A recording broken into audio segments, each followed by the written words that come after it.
Recent గా పూణేలో అందరికి పక్షవాతాలు వచ్చేస్తున్నాయి అనమాట. సో ఏంటి అని చూస్తే వీళ్ళకి గులియన్ బ్యారే సిండ్రోమ్ అని చెప్పేసి ఒక సిండ్రోమ్ వస్తుంది. సో అసలు ఈ గులియన్ బ్యారే సిండ్రోమ్ అంటే ఏంటి?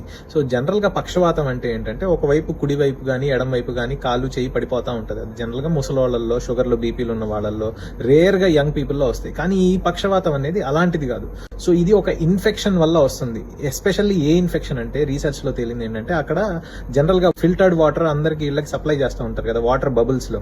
సో ఈ బబుల్ లో ఒక క్యాంపైలోబాక్టర్ జిజినై అని చెప్పేసి ఒక బ్యాక్టీరియా కంటామినేట్ అయిందనమాట. అంటే ఆ వాటర్ లో అది మిక్స్ అయ్యి ఉందనమాట. వాటర్ ప్లాంట్లు పెడుతున్నారు కానీ నిజంగా వాళ్ళు ఎంత ప్యూరిఫై చేస్తున్నారో మనకి ఇప్పటికీ తెలియదండి. ఈ వాటర్ ఫిల్టర్స్ ద్వారా వచ్చిన వాటర్ లో ఈ క్యాంపైలోబాక్టర్ జిజినై ఉండటం వల్ల ఆ వాటర్ తాగిన వాళ్ళకి ఫస్ట్ ఏంటంటే గ్యాస్ట్రోఇంటెస్టైనల్ ఇన్ఫెక్షన్, అంటే ఏంటంటే మోషన్స్ కానీ వామిటింగ్స్ కానీ అలా ఇనిషియల్ గా అవుతాయి. సో అది అయిన తర్వాత నుంచి ఒక 1 వీక్ తర్వాత నుంచి కాళ్ళు పనిచేయమనమాట. సో నడవలేరు, నుంచోలేరు, బెడ్ రిడన్ అయిపోతారు. తర్వాత పెరాలిసిస్ అంతా బాడీ మొత్తం స్ప్రెడ్ అయిపోయి